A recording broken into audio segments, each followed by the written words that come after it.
Well, the heavy flooding Hurricane Sally left behind is keeping many from returning to their homes along the Gulf Coast in the south. Our local Red Cross of Southwest Indiana is stepping up to help while still responding to other disasters around the country, and it is taking a toll. Joining me now is the Executive Director, Theo Boots. Theo, how is the Red Cross responding to Sally? Hi, it's great to be here. Well, since August 19th, the Red have deployed over 5,000 Red Crossers that's helping with these massive disasters. Most of them are on the ground, some of them are virtually. And last night alone, Red Cross and their partners provided lodging and food and other necessary items, like 30,000 individuals. We think that we're going to be needing to provide lodging for those individuals for many more weeks to come, especially from Hurricane Laura. Several of those individuals don't have a home to go to. Thousands upon thousands are still without utilities and are expected perhaps not until mid to late October. So the need is great. Now we have Hurricane Sally, we've got the wildfires, and so the need is great for more volunteers and for financial assistance. So you mentioned virtually. How do you help people in a disaster like that virtually? Well, we had a local volunteer that assisted in Directio with the medical needs, folks who needed their medication replaced, maybe oxygen, other things. She oversaw that disaster operation. And because of COVID and social distancing, we're doing a lot of the follow-up through Zoom or on the phone. And so there are some positions that can be filled virtually, but the need, honestly, is people on the ground helping with our sheltering. We're needing to shelter many of them in hotels because of COVID and social distancing.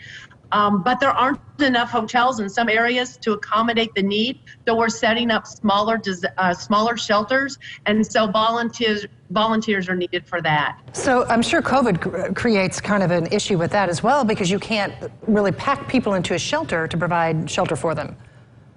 Absolutely. We're trying to do as many hotels as possible, which is making the cost more expensive, but it's necessary because of us being in the pandemic that we're in.